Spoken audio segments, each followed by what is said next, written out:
السلام عليكم. لا تنسوا الاعجاب بالفيديو والاشتراك في القناة تشجيعا لنا لنستمر بنشر المزيد ان شاء الله. بعد لحظات من الآن في ملعب المباراة، ملعب مارتينيز فاليرو، 31,000 متفرج أتوا إلى هنا، الأكثر لمؤازرة فريق المدينة إلتشي والأقل من مشجعي ريال مدريد. هذا الملعب الحقيقة كما نلاحظ الآن بدأ وكأن سعته أكثر من 31,000 متفرج، ولكن سعته هي الحقيقة بالضبط 31,000 متفرج. وفي تاريخ هذا الملعب أنه استضاف 3 مباريات في كأس العالم، عندما استضافت أسبانيا بطولة كأس العالم في عام 1982، وكأس العالم بات قريبا. احنا اليوم على بعد 32 يوم عن انطلاقة بطولة كأس العالم، وبالتالي 6 خسائر 3 تعادلات. هدد والتسديدة، جول جول.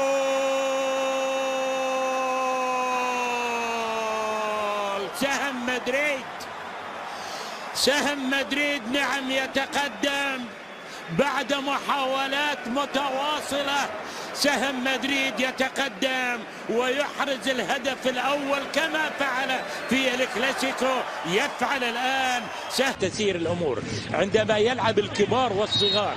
يعني أنا أتذكر ملعب ريال مدريد إلى صفرة وإلى خطأ لإلتشي، عالية تحول الكرة الرأسية.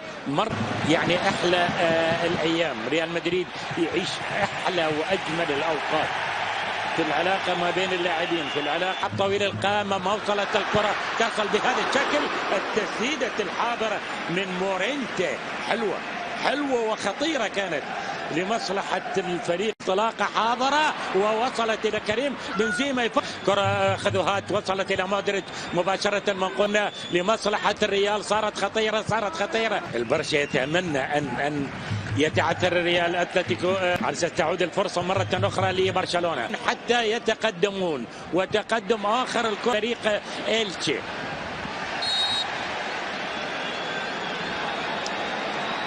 هنا دانيك تصل إلى اللاعب اللي سدد قبل قليل. أخطر محاولة كانت من هذا اللاعب اللي ألابا مرة أخرى. خذوهات، جول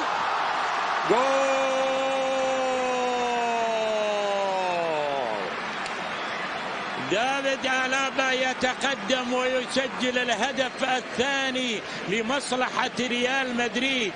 كرات جميلة جدا متبادلة مع ألابا في موقف تسلل مثلا أمامك اللقطة.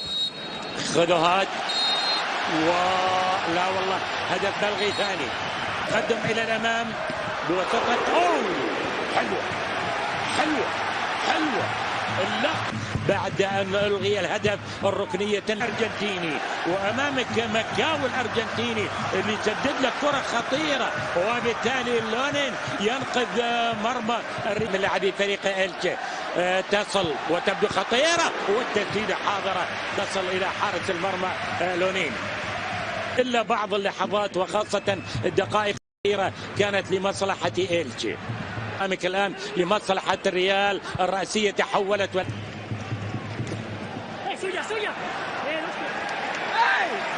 لمصلحة ريال مدريد.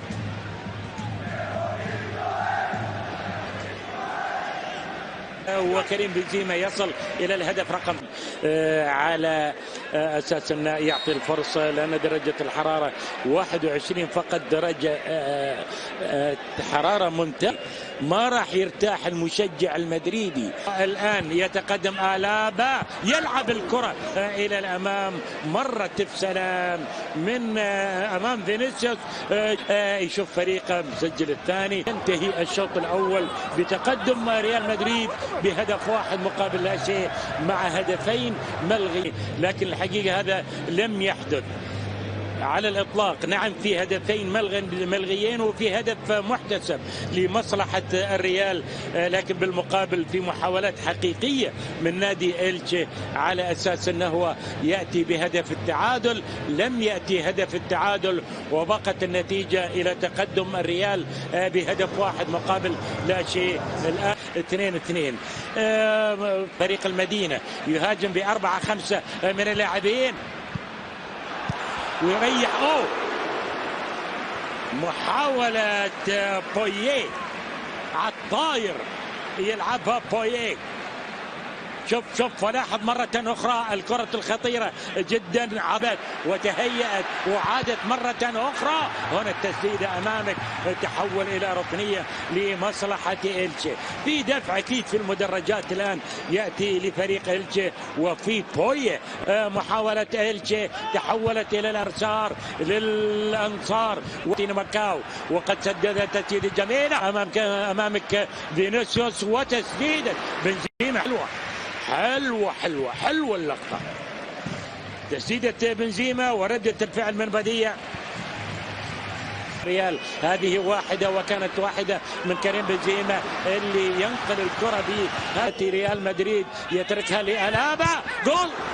اللعبة يتألق حارس المرمى وربما قبل ذلك أعتقد أن كريم قدام ووصلت الكرة إلى مودريتش لكنها لم تصل إلى كريم بنزيما وبالتالي تحولت ربما إلى ركنية لمصلحة الريال. جهة اليسرى لكن يغطي انطلاقة حاضرة بالكرة السريعة. التحول سهلة عند حارس المرمى لونين. داني كارفاخال يطلب شيء يطلب وتتمنى ألا تتلقى هدف لكن يأتي الهدف يأتي الجول. جول في الوقت المناسب من صاحب الكرة الذهبية. جول في الوقت المناسب. هدف ملغي. يمكن يكون نال من معنويات لاعبي فريق إلتشي. وهنا للمرة الثالثة داني كارفاخال يلعب الكرة اليوم. أكيد تبديلات عد بالجملة الحين. أكو يايك ماركو أسينسيو ويايك الآن التسديد. يا سلام يا سلام على الكرات الجميلة. حاضرة الثالث خلصوها ريال. الرأي والتخدير بالجول الثالث سوى. يا سلام انطلاقة جميلة. ولو كانت في الشوط الأول 3-0 ريال مدريد أيضا بعد آخر وشأن آخر ربما أكثر من ذلك يعني ما بين الأداء الممتع